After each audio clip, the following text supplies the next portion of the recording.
What's up? My name is John, and this is Cinema Saturday. Today I have a review for Love Hurts.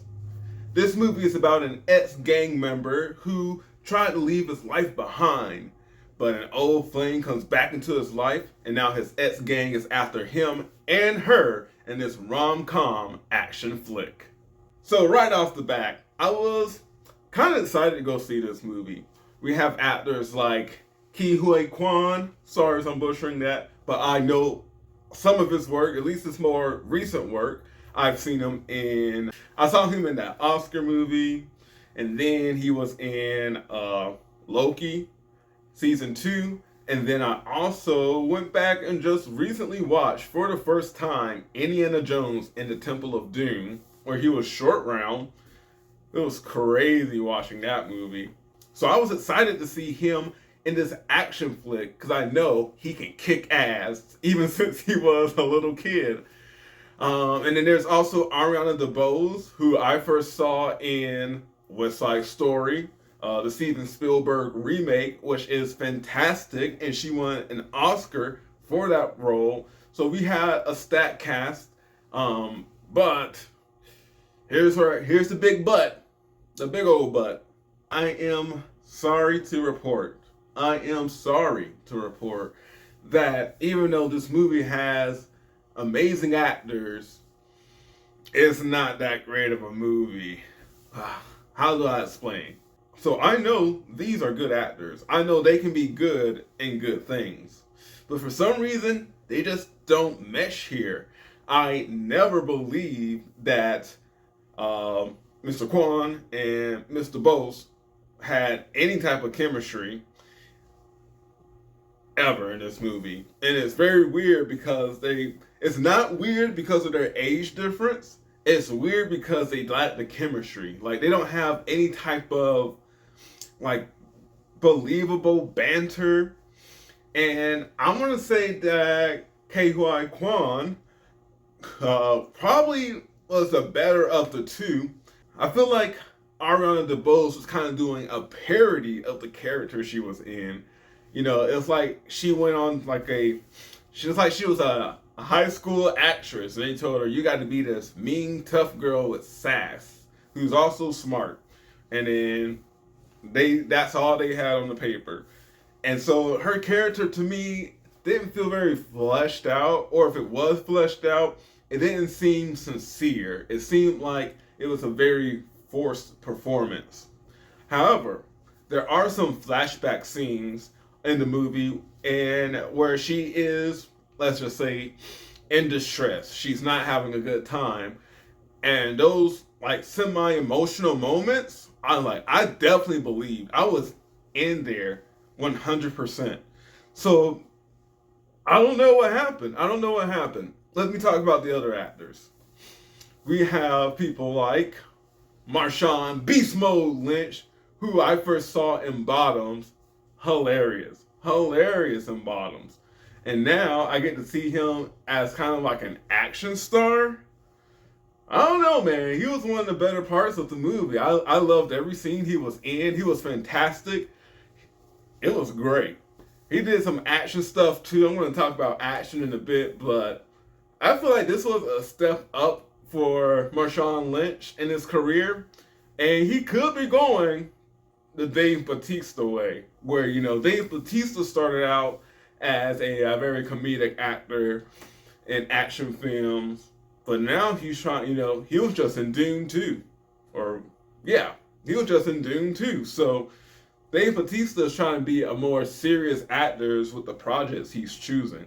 And I could see Marshawn Lynch heading that same path. So you do you, Beast Mode. You do you. Go Beast Mode. I also want to give a shout out to Sean Astin, who had a very small role in this movie, but had a very powerful scene that I 100% believed. And that's all I'm going to say there. He had a very powerful scene. He was probably also one of the better parts of this movie, along with Mustafa Shakir, and I want to say her name is Leo Tipton. Let's just call her Miss Tipton. I think of London Tipton. I'm pretty sure she's gotten that her whole life. I'm so sorry, Miss Tipton. Once you stay at the Tipton is always on top. Room service, movies, and ice cream. The fun and they never stop. So here's the okay, I'm done. Mustafa Shakir and Miss Tipton probably had the most believable, realistic couple dynamic in the movie that I wanted to see like actually continue. I was like actually rooting for this couple because I was like, wow, you guys complement each other in the best ways, and you're actually bonding over something that you both care deeply about. I'm in it. I ship it. I like it. So let's go through the rest of the stuff real quick because I know you're not here for long. Let's talk about the action. It was great. It was fun. It was inventive. It was fantastic. This movie is, of course, made by 87 North, who do a lot of big action movies. I know they did Nobody. I want to say they also do the John Wick movies as well. So they know what they're doing when it comes to action. And here it's no different. And they found really cool ways to use the environment around them in their fight scenes. And it was just great. Like I was saying, Marshawn Lynch did some action scenes here as well. I don't know if he had a stunt double or not, but there were some movements he did, and I was like, whoa, they like really blew me away. So all the action in the movie is great. It's fantastic. This is supposed to be a rom-com, and it has a good bit of rom, but not a lot of com. I think I only really laughed like one time, and it was from like a very dark joke that only maybe someone like me would laugh at. But all the other jokes weren't really funny. Again, Marshawn Lynch was probably the funniest guy in this movie. Hey. Going back to romance, only Mustafa and Miss Tipton's character were really the ones I was shipped. Mr. Quan and Mr. Bose, I'm sorry. They just weren't connecting for me. I don't know why. Maybe it was because of the script. Because I feel like a lot of elements in this movie were good. I think the acting was good. Except maybe Ariana DeBose. Because I don't know. Her character just didn't gel, didn't feel natural. But everybody else's acting was pretty good. It's serviceable to the project. They didn't overdo it. They didn't ham it up. It was like these are all real characters. I think the direction was good. The camera placement, the way it would move. So I really think that this movie falls apart because of the script. And I've been kind of roasting Miss Ariana DeBose here, but honestly, it could be that she was just not given enough material to work with to actually pull together any type of solid character from what she was given.